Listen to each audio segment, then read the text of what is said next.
Impressionante como, principalmente as mulheres, sentem dores nas pernas. Eu recebo e-mails de muitas telespectadoras falando sobre isso e, inclusive, foi uma solicitação do telespectador esse assunto. E eu espero que a gente consiga entender melhor.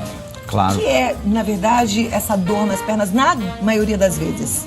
Então, dores nas pernas, como um termo genérico, poderia ser qualquer coisa relacionada a uma dor nos membros inferiores.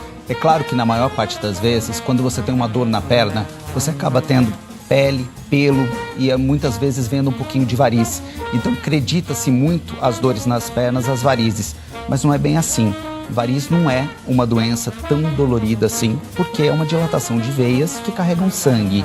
Sangue sendo líquido, a dor seria mais peso e cansaço. Agora, existem inúmeras causas de dores nas pernas. Causas neurológicas, com lesões nervosas, hérnia de disco, com opressão de nervo ciático, dói muito a perna. Causas dermatológicas, algumas doenças de pele. Causas reumatológicas, causas ortopédicas e, dentre elas, as causas vasculares também.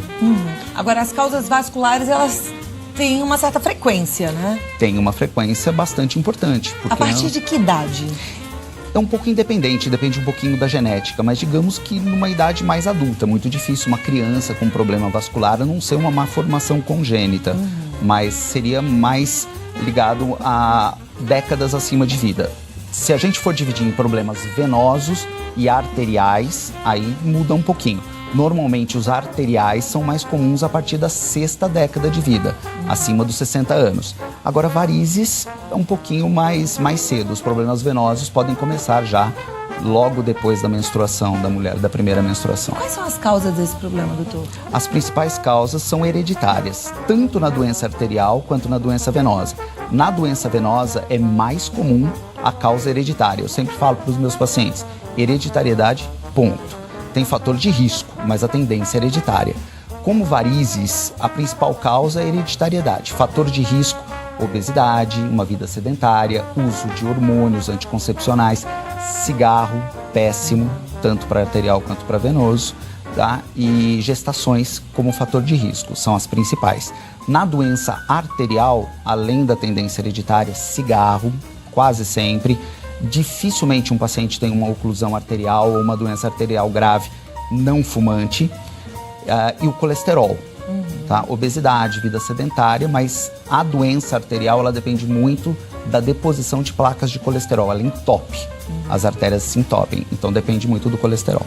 Bom, tem gente que chega no final do dia que não consegue nem mais andar, né? Precisa chegar em casa, colocar o pé pra cima e ficar ali por um tempo. Esse procedimento, ele ajuda só minimizador ou ele ajuda como um todo acho que no tratamento, talvez, da doença? Tá, ajuda bastante. Se você tem um inchaço na perna, a gente tem que imaginar que tem uma coluna líquida acumulada na base dos seus pés. Então, como toda veia e o linfático que carregam água, vamos dividir assim, veia carregando o sangue do pé em direção à virilha e o linfático fazendo o retorno da água do pé em direção à virilha. Portanto, se você ficou o dia inteiro em pé, você ficou a favor da força da gravidade para o líquido descer. E muito difícil para subir, porque depende da força da gravidade. Então, o fato de você repousar com as pernas esticadas ou elevadas, você favorece esse retorno de líquido. Diminui bastante o teu inchaço, o teu peso, o seu cansaço. Favorecem muito. Em muitas doenças, inclusive na trombose venosa, a gente orienta o paciente a ficar com as pernas elevadas, chama-se posição de Trendelenburg. É uma elevação de um pouco acima de 30 graus, onde favorece o retorno venoso. Dormir uma noite inteira, às vezes com a perna elevada, tem alguns segredinhos. Um deles é não deixar o joelho suspenso. Então, colocar travesseiros embaixo do calcanhar para dormir pode ser confortável nos primeiros momentos. Depois dificulta para virar na cama e o joelho ficando suspenso, você acaba tendo dor. Então,